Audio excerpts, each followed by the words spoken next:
Umwiherero w'abapasiteri n'abepiskopi kuri iyi tariki 14 kugeza ku itariki 15 2025 ubwo haberaga i Shyogwe, witabiriwe n'abayobozi bakuru bose bo mu itorero rya EAR, ubwo bareberaga hamwe ibisubizo ndetse n'ibibazo byose birebana n'itorero ryabo ndetse no kunoza buri kimwe cyose ku birebana n'imyizerere ibera muri itorero ryabo, ubwo bareberaga hamwe uko umurimo w'Imana wakomeza kurushaho gutera imbere ndetse no kwagura hirya no hino mu gihugu cyacu cy'u Rwanda. Uyu mwiherero kandi witabiriwe n'abanyamakuru batandukanye bakorera ku bitangazamakuru bitandukanye. Umunyamakuru wo kuri M14 mu itangazamakuru yabashije kwegera bamwe mu bapasiteri ababaza uko babonye uyu mwiherero uko wari umeze, ndetse n'abapasiteri nabo bagira icyo babitangazaho. Kugira ngo twibukiranye, abantu bamenye uko itorero rikora, abantu bamenye structure y'itorero, abantu bamenye urwego rubareba, bimwe bifite ishingiro ibindi bidafite ishingiro. Twabonaga rero cyiza yuko dukwiye kuza hamwe tukaganira nk'uko iriya ntego yacu bivuga. Nitwa Robert Nkurunziza, ni umupasiteri muri Diyoseze ya Gahini. Ndashima Imana ko naje muri umuhiro w'abapasiteri bose bagize itorero Anglikani ry'u Rwanda, kandi muri uyu mwiherero twagize uburyo bwo guhura abo tutari tuziranye turamenyana, abo twari tuziranye turongera turahura turasuhuzanya, kandi twigiyemo ibintu byinshi. Twarushijeho kumenya imikorere y'itorero Anglikani ry'u Rwanda. Hari bimwe twari tudasobanukiwe, ariko twagiye turushaho kubimenya mu mategeko cyangwa se amabwiriza agenga itorero ryacu, maze turushaho kunguka byinshi. Umwepiskopi mukuru yagize umwanya wo kutwigisha turasobanukirwa, kandi umunsi w'ejo twamenye gahunda n'imikorere y'itorero ryacu. Uyu munsi rero nabwo twagize ibindi byinshi twaganiriye bijyanye n'itorero Anglikani ry'u Rwanda, n'ibibazo bigenda biba mu madiyoseze atandukanye, ariko batwigisha umurongo w'itorero uko rigomba kugenda, n'uko rigomba gukemura ibibazo ubwaryo, n'uko rigomba kubahana mu nzego, urwego rwa paruwase, urwego rwa diyoseze n'urwego rw'itorero Anglikani ry'u Rwanda, uko izo nzego zose zikurikirana no zigomba kubahana. Kandi twigishwa neza ko itorero Anglikani ry'u Rwanda rifite amabwiriza rigenderaho, n'imiryango yose yindi y'amadiyoseze agomba kugenderaho ahuriraho. Ubwo rero twarushijeho kubimenya no kubisobanukirwa neza, kandi dusobanukirwa kurushaho rwose amategeko agenga itorero ryacu. Kandi twongera dusobanukirwa ko na RGB nk'urwego rushinzwe imiyoborere mu gihugu cyacu, n'amatorero n'itorero ryacu Anglikani riri mu muryango ushingiye ku myemerere RGB ifite mu nshingano. Nabwo tugomba gukora neza, tukubahiriza amabwiriza y'igihugu cyacu, duhuza n'imyemerere y'itorero ryacu, byose tukabihuza kandi tukabikora neza. Intego ari kugira ngo umuturage duhagarariye twese atere imbere, arusheho kumera neza mu buryo bwuzuye, mu buryo bw'umwuka no mu buryo bw'umubiri. Uretse wenda muri iki gihe ko hari insengero zidaterana, wenda niho hashoboye kuboneka icyuho, kubera ko abakristo bari bafite uburyo bwo guterana bagahurira hafi aho begereye, ariko kubera ko noneho basigaye bateranira kure kuko insengero ziterana atari nyinshi, wenda hari abadabasha kugerayo. Ibyo bikagira icyuho mu buryo bw'ivugabutumwa, mu buryo bw'umwuka, bakagenda basubira inyuma buhoro. Ariko turashima Imana ko ikomeza gukora umurimo wayo, kandi nicyo cyuho twizera ko mu buryo Imana yaduhaye izo nshingano tugeze gusanga abakristo aho bari n'abatabasha kugera mu nsengero, tukabegera tukabasanga, kandi tukizera ko icyo cyuho kizavamo uko Imana ari dushoboza kubikora. Ibi byo ni ibintu byumvikana, kandi itorero rigomba gutera imbere, itorero rigomba kugira aho rigera. Amabwiriza rero mashya ntago ari amabwiriza adusenya, ntago ari amabwiriza atuma abakristo abapasiteri bagira ikibazo, ahubwo ni amabwiriza arushaho gutuma turushaho gukora neza.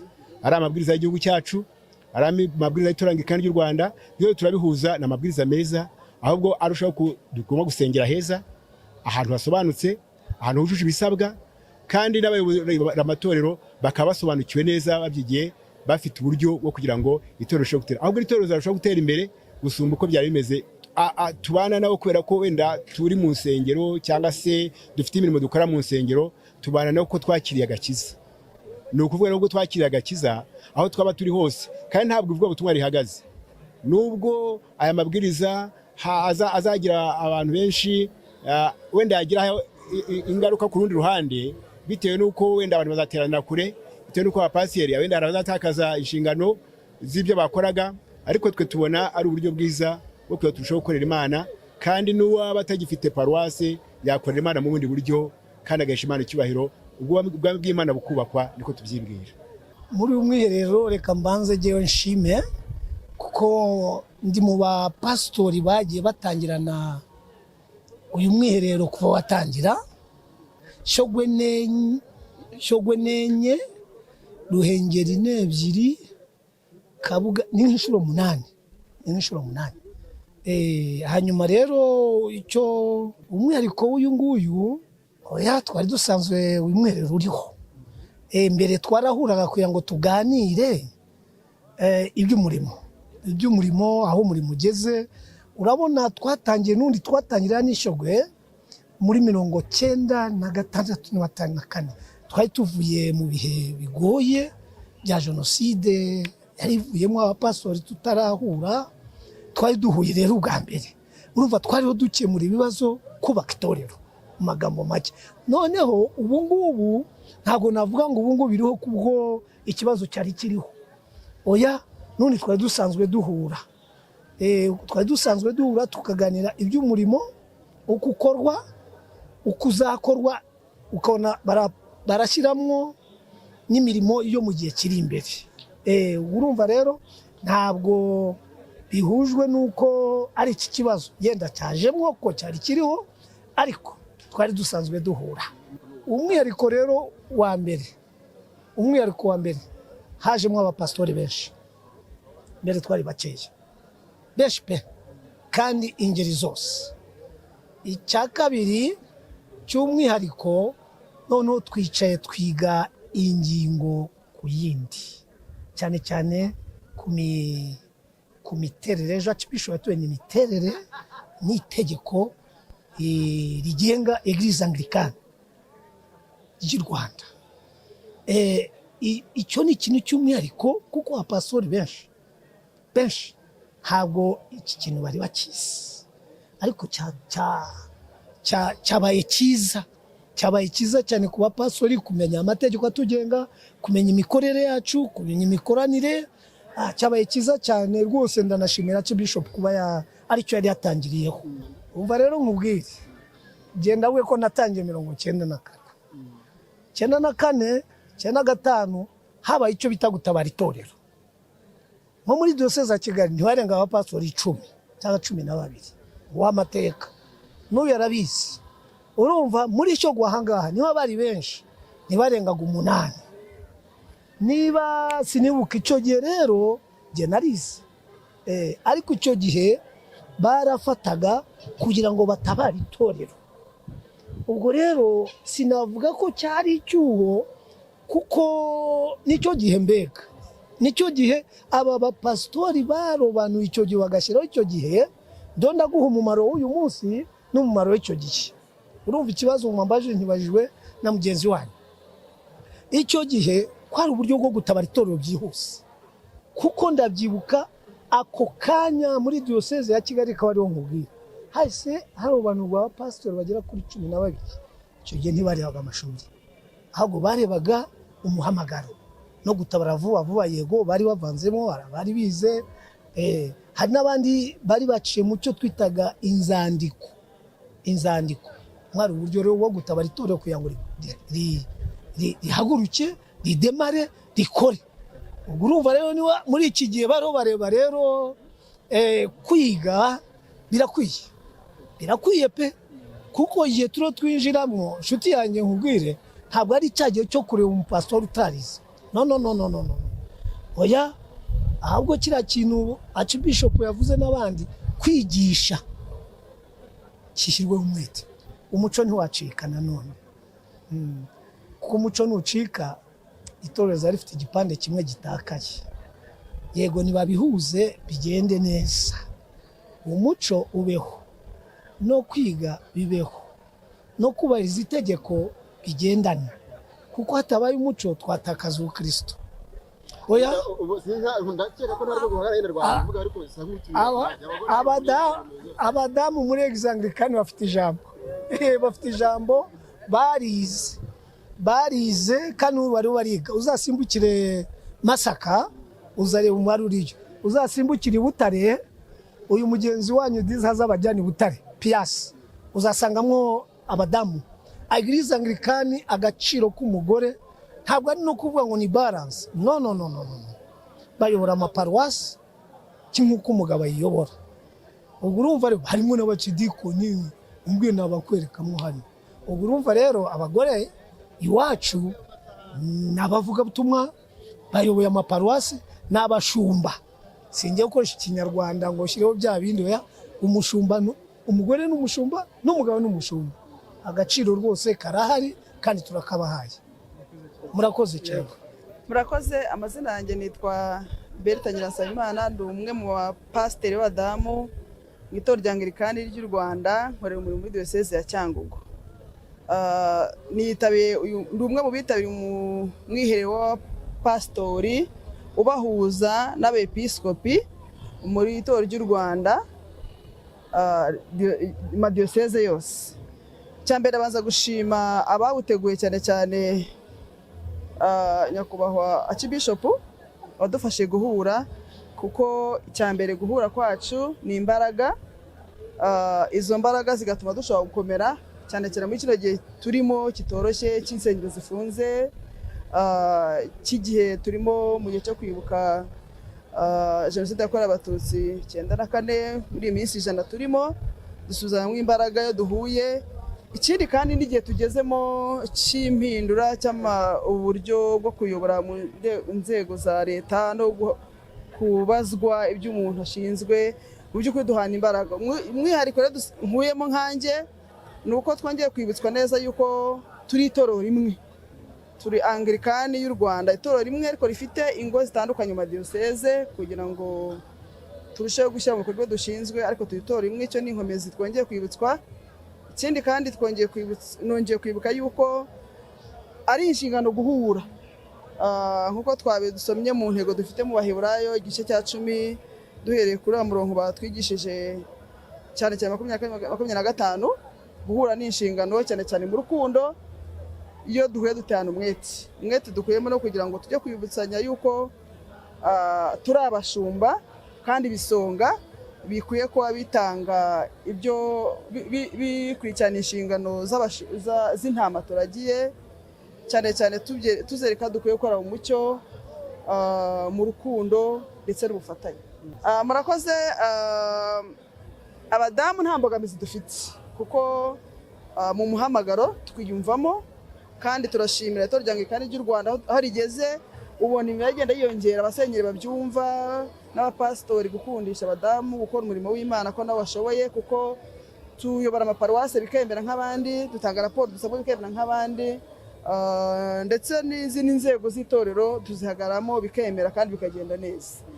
Inzitizi zirimo nuko wenda tukiri bake abadamu bakitinya cyangwa se adafite bakundisha umuhamagaro, ko nabyo ni inshingano kugira ugukunda, ukumentaringa, ukubyaza ubutumwa ni ingenzi. Umuntu wese agira umurera kandi umuntu wese agira ibirenge yigiraho. Umuhanga aravuze ngo igiye kurenge bya Gamariyeri ashaka ufite icyo ashaka gusobanura. Bivanguga Gamariyeri yari umutoza. Natwe rero abadamu turashima itorero ryane dutoza gukora umurimo, ariko tukaba tunahamagara itorero cyane abayobozi b'itorero kugira ngo bashobore gukundisha abadamu kwitabira umurimo no kuwukora bawukunze kandi barashoboye. Umudamu Bishop turamubona mu Rwanda, turategeza ko bizashoboka igihe nikigera, igihe cyacu nikiragera mu Rwanda. Ariko nta tegeko rero bizabyo yenda nkawe ku giti cyawe. Kuba musenyezi umuhamagara inshingano, kandi inshingano zitangwa bitewe n'izari. Ubwo rero bibaye ngombwa akajya umudamu uhabwa izo nshingano, bya byiza kurushaho, byanezeza. Ariko mu gihe cyo kitarajya nabwo nta kwihutisha umugambi w'Imana. Gusa icyo mbona cyo nuko n'abadamu bashobora kuyobora diyoseze bikemera. Murakoze cyane. Mu by'ukuri ikibazo cya diyoseze yashyira cyatambutse ahantu henshi, giteza urushije mu bantu, mu ma social medias, abantu baganira, abantu bagiraho effect nyinshi mu bitekerezo, mu myumvire. Ariko turashima Imana ko umunsi umucyo wagaragaye. abayobozi bagaragaje umucyo, Archbishop bagaragaje umucyo, n'abafatikanye batubwira procedure z'uko ikibazo cyagenze, kandi twumva uko babigenje naho byanyuze. Ubwo ni inshingano zakomeza kubikurikirana, ariko mu by'ukuri dutahanye umucyo, birasobanutse kandi biratanga n'isura y'uko itorero hari aho kuva naho rijyane, umuntu ashobora kubazwa inshingano ku mugaragaro akazibazwa. Nabyo ni ikindi cyo gutera imbere, ni iterambere dufite mu itorero, turabishimira Imana kandi turashaka kumva yuko ari inshingano zacu, nubwo biri tubwira ngo turi ibisonga bikwiye kugira byaragijwe by'abandi, good steward. Ubwo rero niba tubisoma tukwiye kubishyira mu bikorwa, kandi mu by'ukuri biragaragara mu by'ukuri ko uyu murongo turimo utuma itoreza gutera imbere. Mu by'ukuri aho itorero ryatangiriye, abenshi mu makuru dufite ko turacyari batoya, amakuru dufite hariho abantu batinya kubwira musenyeri kugira ngo atabakura ku nshingano, cyangwa se musenyeri akumva ko ari we rotu, ari we byose, akabutekereza byose, akakora byose, agategeka. Igihe tugezemo rero kirahindura, amahinduka ko abantu bagenda basobanukirwa ukuri nyakuri, ndetse no kwiga bigenda bishobora gufasha gusobanukirwa, bidakwiye kubahana. Ubwo rero mu kubahana, musenyeri yemereye kuba inshuti y'abantu, bamubwira amakuru. Burya abantu bavuga amakuru mu kiganiro, niba yegera abantu bakaganira amenye n'ukuri, niba bakanga ntibamuhisha. Ariko position bahagazeho muri Anglikani ishobora gutuma abantu bamutinya, cyangwa se nawe wakira inkuru akazigira urugambo, yazira urugambo bigatuma bitera impunye zo guhisha n'ukundi kuri. Ariko mu by'ukuri uko umuntu yakira ibintu akabisesengura, bishobora gutuma abantu bashobora kumubwira n'ibindi. Ubwo rero kuvuga ngo abantu bahisha abasenyera amakuru biterwa na fast point. Niba nakubwiye ikintu ukagifata ukundi utasinzakubwira, bivuga rero ngo mu by'ukuri y'abayobozi bose n'abasenyeri n'abapasitori, iyo utakira abakristo ku rwego agusha gusanga ngo mwakire neza, akubwira ibyana nta reaction utakagira gute, akaguhisha. Bivuga ngo mu by'ukuri kumenya amakuru bisaba kugira ikiganiro, mibanire myiza y'abo bantu bombi ku buryo bishoboka. Nk'ubu ngubu twagize umwanya wo n'abasenyeri, ubwo hano hashobora kuba gutana amakuru atandukanye kuko bagize umwanya wo kwegerana bakaganira. Platform haba no kuvugiramo ni tumenyera amakuru yose. Murakoze cyane. Ikintu cya mbere twasobanukiye kugeza ubu bimfasha kujya guhindura aho nkora, ni ugusobanukirwa ko ibyo dukora byose bifite amategeko abigenga. Nk'ubu twari dutunze amategeko tutanabizi, cyane cyane itegeko rya RGB. Abantu tubivuga gutya, RGB duha ibyangombwa byo gukora itorero, tuzi ko RGB ari kuduha ibyangombwa byo gukora iki, umurimo. Ntitwara tuzi n'ari amategeko yo hasi. Kuba turi hano bavuga ko bya diocese yashyira byaduhaye gucukumbura no kumenya ibyo tugize gute, ibidukontorora, ibidufasha gukora umurimo, bituma tutarengera, bituma tumenya ngo twemera ibintu tubyemerewe, dukora ibingibi bikorwa ntibikorwa, ibigenda bityo. Nacyo n'undi mucyo twabonye k'uyu munsi. Hari hamaze igihe tutabonana, hari hamaze igihe kandi insengero zifunze, hari hamaze ikindi kandi hari urukurukuru rw'ibintu bivugwa muri za social media, bimwe bifite ishingiro ibindi bidafite ishingiro. Twabonaga rero cyiza yuko dukwiye kuza hamwe tukaganira nk'uko iriya ntego yacu bivuga, tukagerageza guhugurana, tukagerageza gufatanya, bigamije guterana ishyaka ryo gukundana n'iry'umurimo mwiza. Icyo ni kimwe.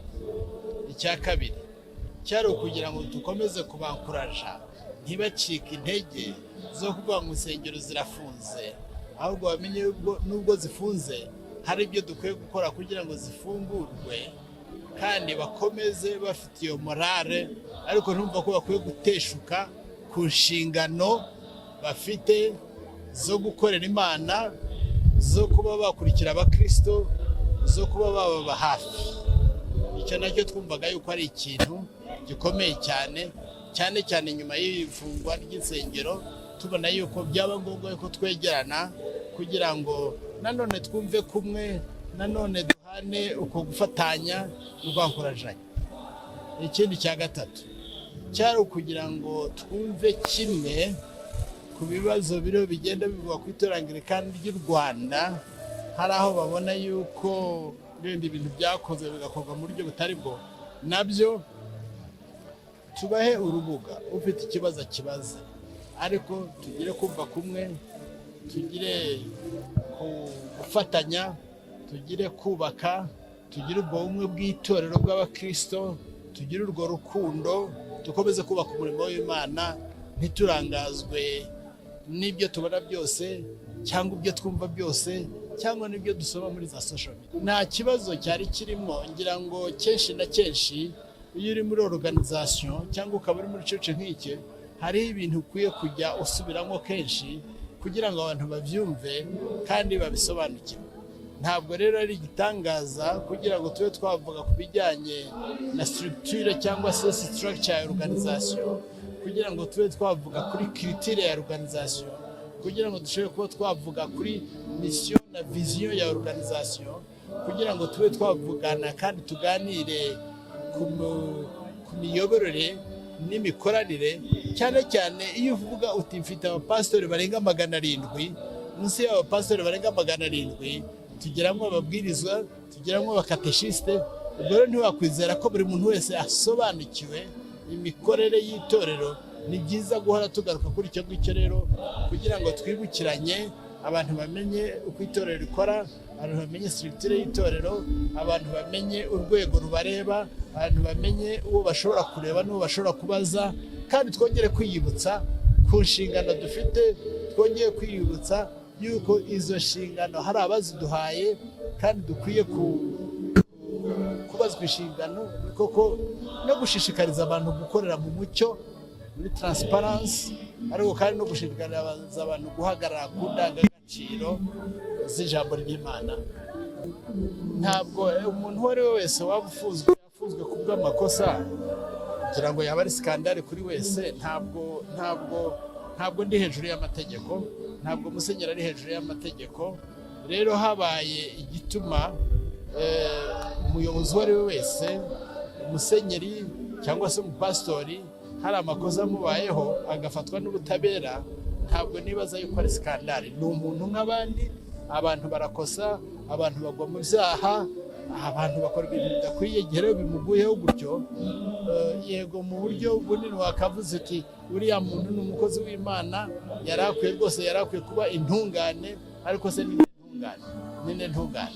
Nibaza yuko ahubwo ikitubeshaho nk'abantu b'Imana ni uguhora twisuzuma, ni uguhora twicyaha hakoreshejwe irya jambo ry'Imana, ni ukwemera umwuka wera w'Imana agakomanga ku mitima yacu akatwereka ibikwiye n'ibidakwiye. Ntabwo nibaza yuko ibintu nk'ibi ngibi biri mu butabera. Ni byiza ko tubirekera aho ngaho kugira ngo twegeye kwinjira muri dosiye y'ikintu kiri mu butabera. Igikuru ni uko muri za social media n'ahandi mwabonye allegations. Izo allegations rero zabayeho, ubwo ngubwo twabirekera kuri urwo rugero, noneho ubutabera bukazareba muri izo allegations ese niki kiri cyo, ese niki kitari cyo. Icyo tuzi nuko habayeho audit. Iyo audit ishobora kuba hari ibyo yabonye, niba hari ibyo yabonye nabyo bizagaragara, ariko nibaza ko dukwiye kwitonda kugira ngo ntidutere intambwe ngo twinjire mu byo tudakwiye kwinjiramo kandi hari ababigenewe. Byadusigiye isomo rikomeye, byadusigiye isomo ryo kurushirizaho gushishikariza abakozi b'Imana natwe ubwacu gukorera mu mucyo, kubazwa inshingano, gukoresha ya structure, ya organigramme turiho tuvuga inzego dufite mu kudufasha gukora iyi mirimo, ndetse no kurushirizaho gushaka gushishikariza abantu, kubasobanurira imikorere n'imikoranire n'iterero ndetse n'inzego za leta. Imana ishimwe cyane kubera yuko bari muri uyu murimo. Ikintu cya mbere dukwiye kumenya ni abakozi b'Imana. Ikintu cya kabiri dukwiye kumenya ni abapasitori. Iyo uri umupasitori rero nta kidashoboka. Dufite umukoro, turawukora, ntaho dutandukaniye n'ayandi matorero.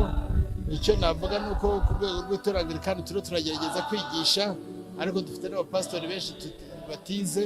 Icyo navuga nk'itorero Anglikani, nashishikariza n'Abanglikani ni ukureba ese igihugu cyacu kigeze he, ese igihugu cyacu kiriho kirerekeza he, ese ibyo dusaba bitwubaka bikubaka n'igihugu ni ibiki, ese ibyo dushoboye twakora ubu ngubu ni ibihe, ese ibyo twakungika tukazabikora ikindi gihe ni ibihe. Ni ukwitegura gukora ibyo dusabwa, ibyo dusabwa gukora nibaza yuko ari ku neza yacu, nibaza yuko ari ku neza y'Abanyarwanda, nibaza ari ku neza y'igihugu. Ntacyo mbona rero bariho badusaba kiri hanze byakatubeshejeho kandi byakatugiriye neza. Reka ntange urugero rumwe.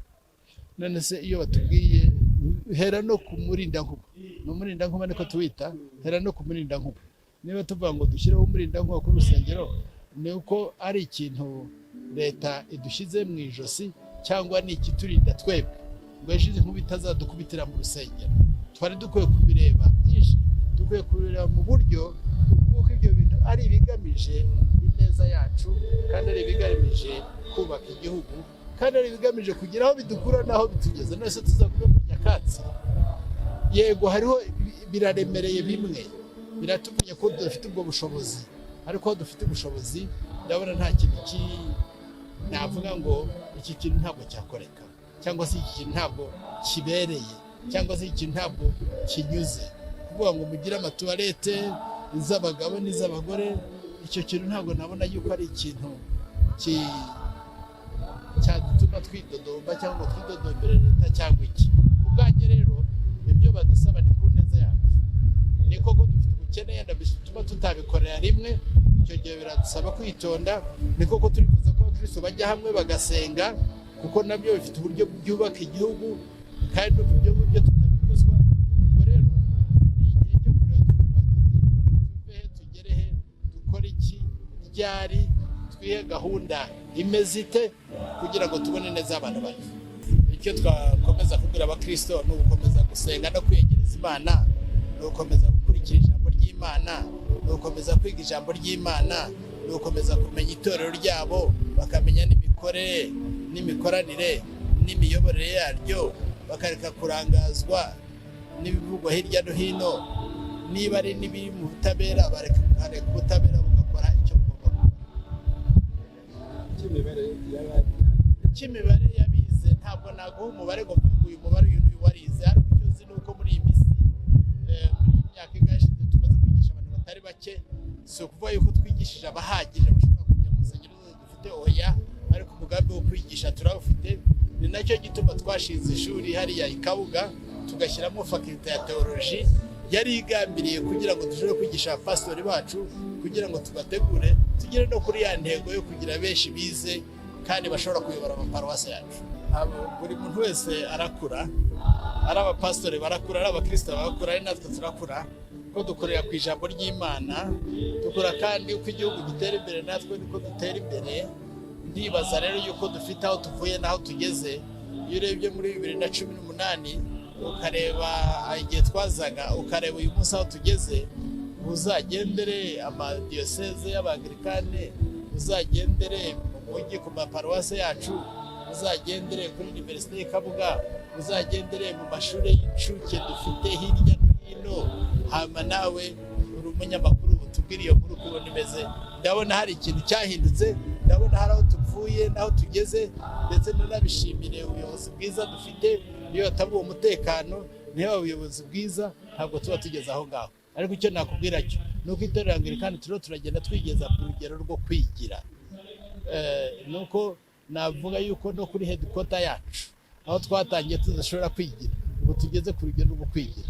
Nuko iterano iki dushobora kugikora kandi tukakikorera, kandi bivuye mu bushobozi bwacu. Ubwo rero hari aho tuvuye, hari n'aho tugeze, kandi itorero Anglikani rirakomeza gukura. Ahubwo uzatugendere hanyuma urebe uko bimeze, nawe usangize n'abantu b'Imana n'Abanyarwanda development ya Eglise Anglikane mu Rwanda. Cyakoze hari icyahindutse muri iyi myaka yo kuva 2018 kugeza uyu munsi. Ngira ngo nuhita Ibyumba uzabona uko hameze, uzibwira ko ari icyakozwe. Nuhita Kibagabaga uzabona ko hafite uko hameze. Ntubirebere mu nyubako gusa, ntubirebere mu iterambere gusa, ntubirebere mu mashuri y'incuke dufite muri Gasabo, dufite agera kuri 23. Uzajye urebe nuko ameze nuko asa, ahubwo birebere muri icyo nita ministere holistique, mu buryo bw'umukristo wuzuye, mu buryo bw'ubuzima bwuzuye, no mu mibare yewe. Mu mibare urazi yuko dufite amadiyoseze mashya yiyongereye. Amadiyoseze mashya ntabwo yakwiyongera n'umubare w'abakristo utariho ukura. Urundi rugero naguha ni ukujya muri diyoseze ya Gasabo. Ngira ngo twageze muri diyoseze ya Gasabo dufite abakristo bagera muri 2,900. Uyu munsi ugiye urasanga barenga 6,000. Rero ndibaza ko itorero ririho rikura mu buryo bwose, no mu kwigisha rero nabwo ririho rirakora. Turabishimira Imana. Ndibira ko bibeshya cyane, baribeshya cyane. Ntabwo itorero ryigera rijya habi, ahubwo itorero rigenda rijya heza. Ahubwo icyo dukwiye kwiga ni iki, ni ukugira ubuhamya nk'abantu b'Imana. Icyo dukwiye kwiga ni iki, ni ugukorera mu mucyo. Icyo dukwiye kwiga ni iki, hari wabo numva ngo murasenya itorero nese muragira ngo dupfundikire duhishe, ubwo ntabwo ari ubukristo. Ahubwo gukorera mu mucyo, kubazwa inshingano, nibyo bikwiye kugaragara. Itorero rero rihurira imbere kandi rirakomeza gukura kandi rizakomeza gukura. Iyi ni M14 naho njyewe ndi God Official.